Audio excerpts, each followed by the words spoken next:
Kokheli ezithembekileyo ze Progressive Caucus. There is this growing narrative, particularly from the right-wing parties, who claim to be pro-constitution but are driving an anti-constitutional agenda.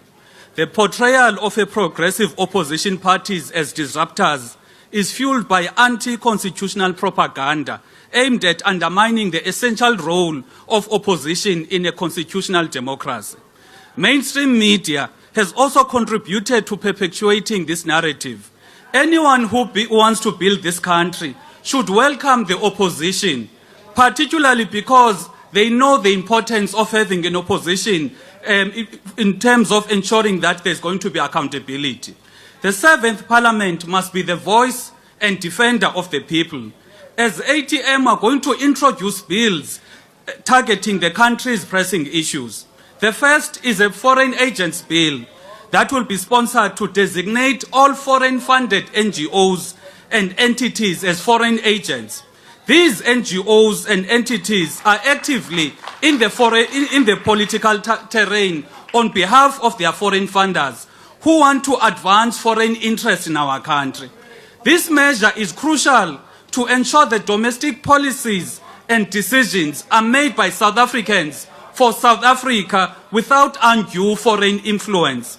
By identifying and regulating these foreign agents, we aim to safeguard our sovereignty and promote transparency. The people must govern, not foreign-funded NGOs.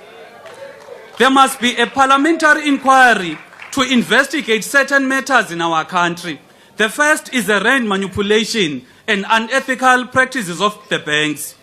Parliament, as a voice of the people, needs to investigate the systematic impoverishment of our people by the banking sector. The George building collapse needs to have a parliamentary inquiry. 34 people died at George and the country just kept it moving. The 6th Parliament violated Section 42(3) of the Constitution by failing to scrutinize the conduct of the President on the Pala matter. The independent panel report has not been set aside by any court of law. That report must be thoroughly processed by Parliament. The GNU hypocrites who wanted Mr. Ramaphosa to account before the elections might change their minds now that they are in cabinet. Ama weku, ama pitli, ama mene, ama nyoro. The president will account etanda engatandi. Thank you. I will now invite the technology to the fullest extent. This will form part of training and capacity building going forward. And Honourable Matwe, you raised a very important issue regarding the issuing of devices, the tools of trade. This has to be addressed. It cannot be that you still don't have it. At the same time, Parliament itself has to proceed at a more rapid pace to ensure that we utilise the advantages of technology to improve Parliament's performance and our communication and interaction with the public. We have to embrace the possibilities of, for example, AI. But similarly, we have to be informed sufficiently to avoid the dangers inherent to AI. Another responsibility is something very close to my heart, and that is the language policy of Parliament and the implementation thereof. The 12 official languages are one of the greatest assets of our country and of Parliament. We should all be able to express ourselves in the language that we feel comfortable in. Dit was baie duidelik dat tydens die mini-sittings wat ons gehad het oor die begroting, dat daar groot frustrasie was oor die gebruik van ons eie tale, aangesien ons gelyktydig 3 verskillende komitees gehad het en ons nie voldoende tolkdienste gehad het nie. Dit is iets waarna ons moet kyk, ons sal moet nuut kyk daarna, ons sal moet kyk na nuwe tegnologie, sodat ons dit vir lede moontlik maak om in alle komitees en ook in alle sittings die taal van hulle keuse te kan gebruik. En ek wil ook vir die tolke sê, baie dankie vir die ongelooflike onbaatsigtige werk wat hulle verrig deur voltyds aan diens te wees vir hierdie belangrike taak.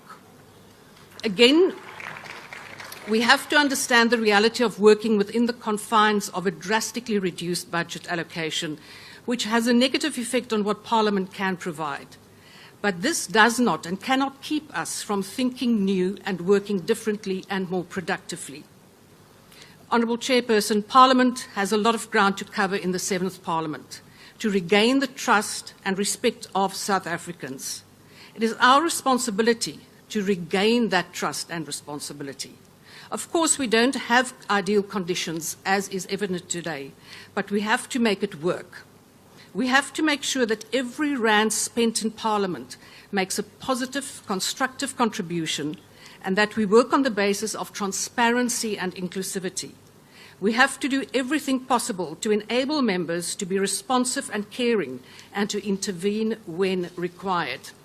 This 7th Parliament should embody the hope of all South Africans to live a life of dignity and prosperity. And this Parliament should set the tone. I thank you. Thank you very much. That to this House, but kufuneka bayaqonda siza kuxelela abantu basentshona koloni kuba nina niyafuna ukuba niye eGauteng. How many jobs will be lost here? So let's not be emotional about this issue. Let's look at it. But we will tell the people of the Western Cape that the EFF wants to move this Parliament. But let's discuss it. And then, Honourable Douglas, you know, the Black Industrialist Programme is a program of the African National Congress. And by black, we mean African, coloured, and Indian. And that program is a policy of the ANC which started way back, and it in fact continues today. So let's not come here and make opportunist statements about this leader being more committed to black industrialists than the other, because African, coloured, and Indian black industrialists have been supported. And also it was the 6th administration, this Parliament, that actually passed a transformative piece of legislation in terms of the expropriation bill, something that the previous administration had not been able to do, and that bill provides for nil compensation and broadens the definition of expropriation of a 1966 piece of legislation. So this organization, the African National Congress, remains committed to the transformative process of our laws. So when laws are made by this House and assented to by the President, we need as members to ensure that we monitor implementation very closely. It's our responsibility to do this work without fear or favor, always guided by the oath of office we have assented to. Now, as the ANC, we are encouraged by the statement of intent which has been signed by all parties of the GNU. The statement of intent reaffirms the collective commitment to the founding values of this Constitution and its preamble. Among the foundational principles are those of social justice, of redress, and the alleviation of poverty. The statement of intent also makes it clear that the GNU will include cooperation, both at the executive level but also here in Parliament. And I think we need to pay tribute to the 6th Parliament as we say that that ANC members in this 7th Parliament will continue to support legislation which aims at transforming our society. Let's look. The previous 6th Parliament passed the National Health Insurance legislation, the Basic Education Laws Amendment Bill, the Expropriation Bill, the Pension Fund Amendment Bill, which workers organized had been calling for. Prevention of hate crimes and hate speech was passed by this previous Parliament, and national laws on gender-based violence. And that is the transformative record of legislation that this House must continue. And I would indicate that we as the ANC are fully prepared to play that role and not take seriously some notion of us being so-called neoliberals. We're committed to change this country, to transform it, because we are busy with a national democratic revolution as the ANC. Thank you. Thank you. Al-Jama. Is there a member from Al-Jama? NCC.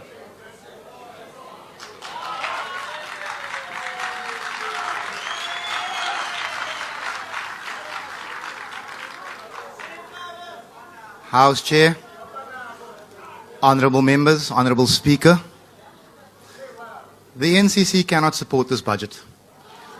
It cannot support this budget because it took our president 3 weeks to put together the so-called government of national unity, which gave small parties like ourselves very little time to scrutinize. But I will tell you what we picked up.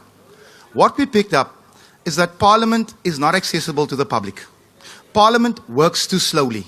For parties like us, for which everything is an urgency, things just don't get done quick enough.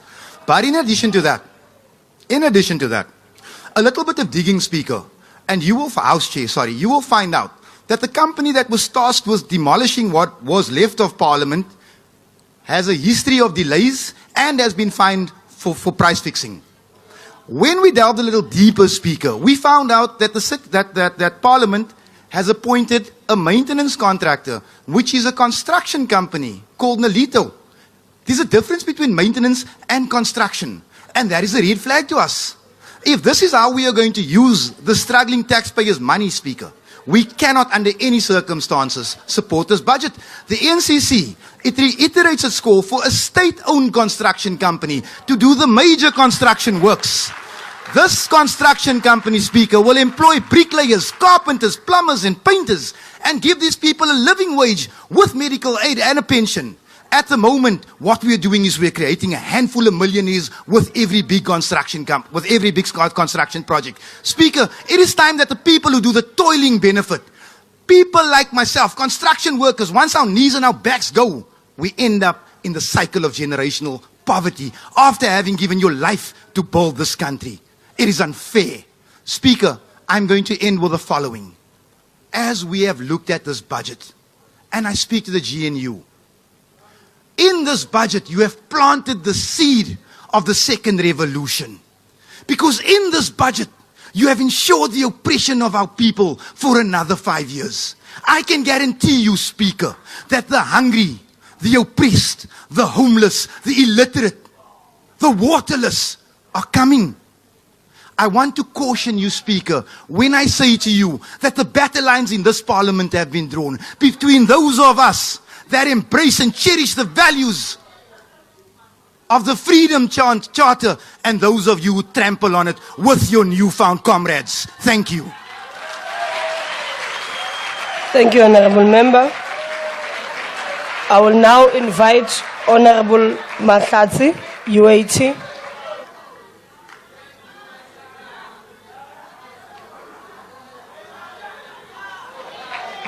Honorable Mahlatsi.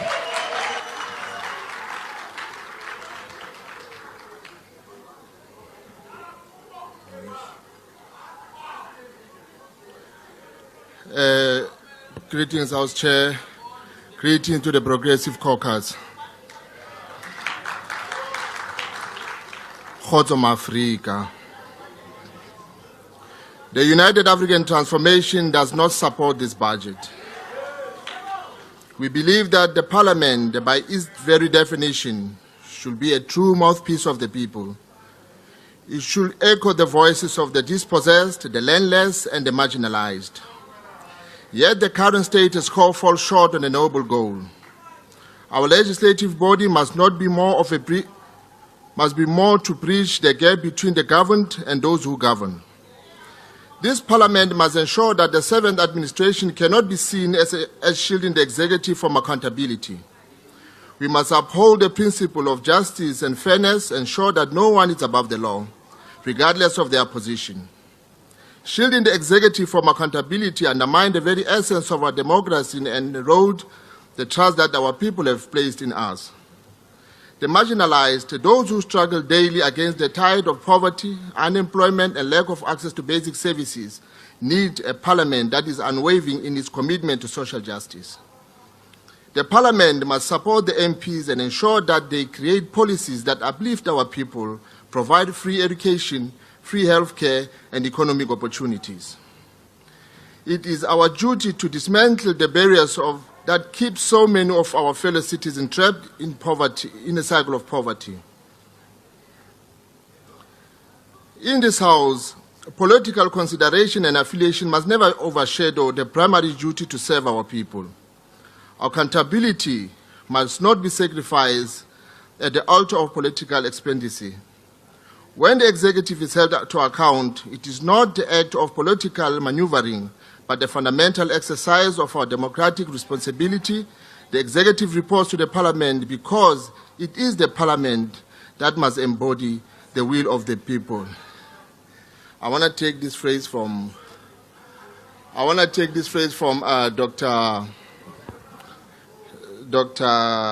Sindani that says, as Marxists, we look at issue from the class analysis. But with the GNU and the composition of white power, in the next 5 years, we must raise our black consciousness above our class consciousness. Kanimambo. Thank you, Honorable Member. I will now call. Welcome to LT Celeb Times. That's it for now, guys, and thank you so much for watching this video. And please tell us what you think about this on the comment section below. And please don't forget to like this video and subscribe to our channel for more.